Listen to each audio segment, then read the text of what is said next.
नमस्कार दोस्तों, स्वागत है आपका साइंटिफिक सनातन में। दोस्तों, मुगलों ने भारत में जो आतंक मचाया उसके बारे में सब जानते हैं। कैसे हमारे इतिहास को, हमारे कल्चर को तहस नहस कर दिया गया और हमारी ही धरोहरों को अपना नाम देते चले गए। दोस्तों, वैसे तो अगर इस श्रृंखला में सभी चीजों को जोड़ दें तो इसकी संख्या हजारों में जाती है, लेकिन जो मुख्य विवाद चला आ रहा है उसमें 3 जगहों को मुख्य रूप से शामिल किया गया है। सनातनियों की शुरू से ही मांग रही है कि हमें 3 स्थान राम जन्मभूमि अयोध्या, कृष्ण जन्मभूमि मथुरा और ज्ञानवापी काशी दे दीजिए, बाकी सब हम भूल जाएंगे। जिनमें से अयोध्या का सुप्रीम फैसला 2019 में आया और अभी हाल ही में आप सभी ने देखा एक भव्य राम मंदिर का निर्माण होते हुए। तो दोस्तों, अब बात करते हैं ज्ञानवापी मस्जिद की, जहां एएसआई की सर्वे रिपोर्ट को दोनों पक्षों को सौंप दिया गया है और इसमें जो खुलासे हुए हैं वो होश उड़ा देने वाले हैं। आखिर सनातनी फिर से एक और बड़ी जीत की तरफ बढ़ रहे हैं।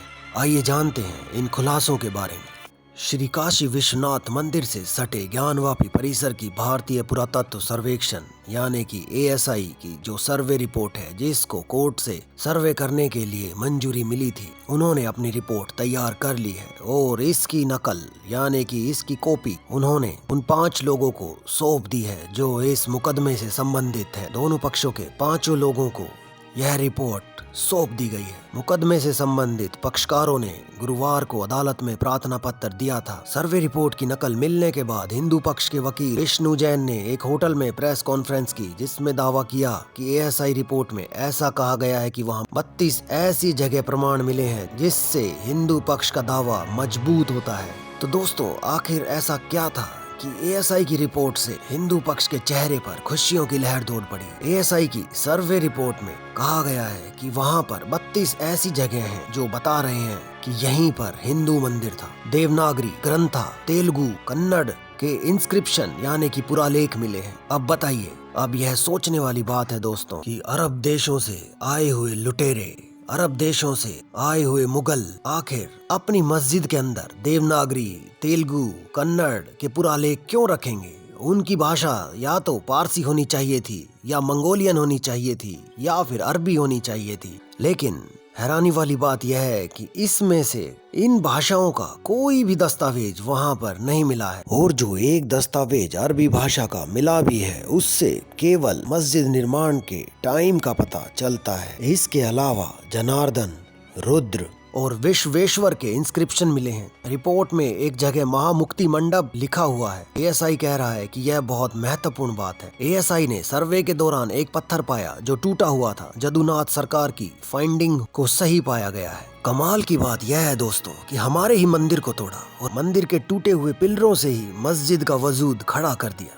इस मस्जिद में एक तहखाना भी है जिसको S2 नाम दिया गया। उसमें हिंदू देवी देवताओं की मूर्तियां मिली हैं। अब यह बात सोचने वाली है कि एक मस्जिद में हिंदू देवी देवताओं की मूर्तियां आखिर कर क्या रही हैं। एएसआई रिपोर्ट में यह भी कहा गया है कि मस्जिद की एक पश्चिमी दीवार है, वो दीवार पूरी की पूरी हिंदू मंदिर का हिस्सा है। उस दीवार को आसानी से कोई भी पहचान सकता है। उस दीवार को तोड़ा नहीं गया था, बल्कि उसी दीवार को आधार बनाकर उसी के ऊपर मस्जिद के गुंबद रख दिए गए थे। रिपोर्ट के अनुसार 17वीं शताब्दी में मंदिर को तोड़ा गया, फिर उसे मस्जिद बनाने के लिए इस्तेमाल किया गया। एएसआई ने रिपोर्ट में कहा है कि यहाँ मस्जिद से पहले हिंदू मंदिर का स्ट्रक्चर था। वहीं हिंदू पक्षकारों का कहना है कि अब सील वजूखाना की एएसआई सर्वे की मांग सुप्रीम कोर्ट से करेंगे। यह वही वजूखाना है जिसमें हिंदू पक्षों के द्वारा कहा जाता है कि एक शिवलिंग स्थापित है, जबकि मुस्लिम पक्षों ने कहा कि यह शिवलिंग नहीं फव्वारा है। इसको लेकर काफी बयानबाजी भी हो चुकी है।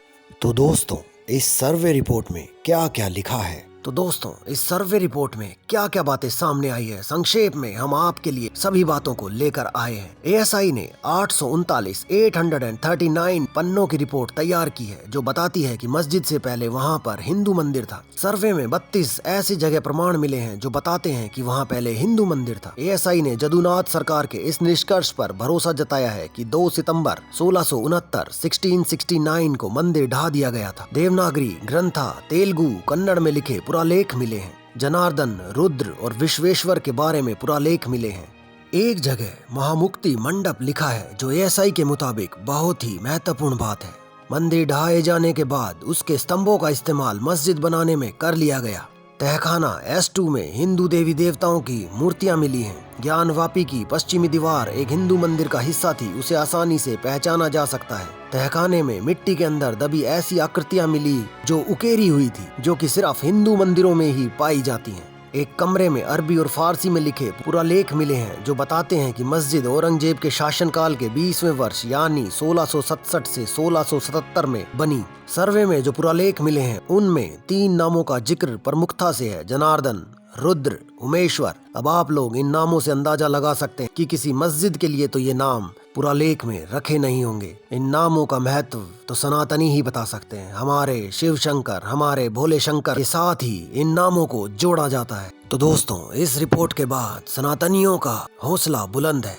अब केवल एक और रिपोर्ट का इंतजार है, जिसके लिए हिंदू पक्ष सुप्रीम कोर्ट जाने की तैयारी कर रहा है, और वह कि वजू खाने में शिवलिंग है या फव्वारा। जानकार बताते हैं कि वह शिवलिंग ही है, और दूध का दूध, पानी का पानी तभी हो पाएगा जब वजू खाने की दीवारों को हटाया जाएगा। और हमारा ऐसा मानना है कि शिवलिंग काफी नीचे तक गया हुआ है। यह फर्स्ट फ्लोर में मिला था, जो काफी नीचे तक गया हुआ है। जड़ से निकलता हुआ शिवलिंग है, स्वयंभू शिवलिंग है, और उसका अर्घा भी, सारी चीज वहाँ पर आसपास में मिलेंगे। तो जब वजू खाने की दीवारें टूटेंगी तो वह सारी चीजें सिद्ध हो जाएंगी। उसके बाद हिंदू पक्ष को पूजा पाठ का अधिकार भी मिल जाएगा। और दोस्तों, हम यह उम्मीद जताते हैं कि साल 2029 आते आते हम वहाँ पर एक नए मंदिर के अंदर प्राण प्रतिष्ठा कर रहे होंगे। तो दोस्तों, इस सर्वे के आते ही चारों तरफ यह बातें भी शुरू हो गई हैं कि भारत में एक पक्ष को दबाया जा रहा है। ये सर्वे रिपोर्ट बनवाई जा रही है, तैयार की जा रही है, लेकिन ऐसा नहीं है।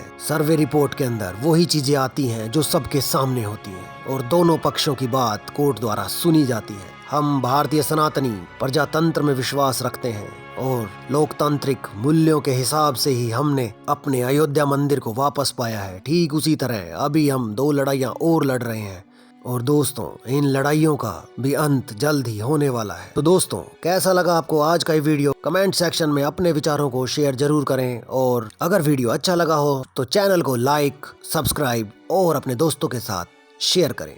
धन्यवाद।